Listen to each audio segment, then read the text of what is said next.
Laurent Bionnaire banni d'Instagram, il réagit: le système nous a eu. C'est la panique chez les influenceurs et les candidats de télé-réalité. Depuis plusieurs jours, les réseaux sociaux ont décidé de serrer la vis.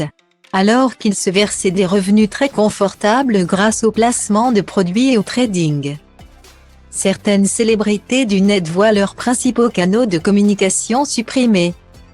L'année dernière, Jazz et Laurent, qui partageaient leur quotidien et leurs bons plans principalement sur Snapchat, se sont vus exclus de la plateforme. Et cette nouvelle année ne fait pas exception, bien au contraire. Dans un premier temps, c'est le compte Snapchat de Poupette Kenza, l'influenceuse la plus populaire de France, qui a été désactivé. Puis, celui de Mila Jasmine, dégoûtée à cause de son bannissement du même réseau social.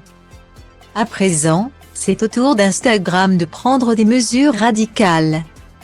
Hier soir, les comptes Instagram de Laurent Bionnaire, Marc et Nadé Blata ont été désactivés. Si leurs abonnés se demandaient si cela était volontaire de leur part, nous apprendrons plus tard que la décision a bien été prise en interne. La société Meta, qui regroupe Instagram, Facebook et WhatsApp, a confirmé l'information sur Twitter en répondant à un collectif qui lutte contre les arnaques de ceux qu'ils appellent les afflux-voleurs et qui incriminent régulièrement Marc Blata. Les règles de nos plateformes sont claires et interdisent les contenus trompeurs et frauduleux destinés à abuser nos utilisateurs. Nous avons supprimé le compte Instagram en question, ainsi qu'une série d'autres pour violation de ces règles. Entre copy trading, placement de produits, dropshipping abusif et paris sportifs, les contenus des influenceurs jugés frauduleux font de plus en plus de bruit. Récemment, Marc Blata et Dylan Thierry ont créé la polémique sur BFM TV. En effet, les victimes sont à présent prêtes à témoigner. Et elles sont apparemment nombreuses. Concernant Dylan, 5 personnes ont porté plainte pour abus de confiance dans le cadre d'une cagnotte en ligne destinée à financer ses missions humanitaires. Quant à Marc et Nadé Blata, 88 personnes ont porté plainte.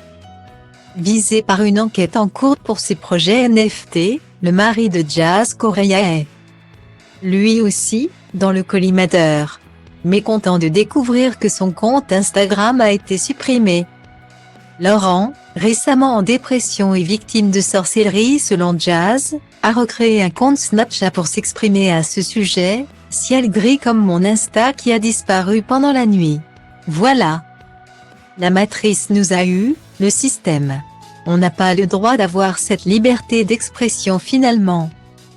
Quand on dit des choses qui font ouvrir les yeux aux gens, ça ne leur plaît pas. Ils ne veulent pas que vous réalisiez vos propres rêves. Ils veulent que vous bossiez pour eux toute votre putain de vie. Métro, boulot, dodo, travailler à la sueur de votre front pendant 40 ans.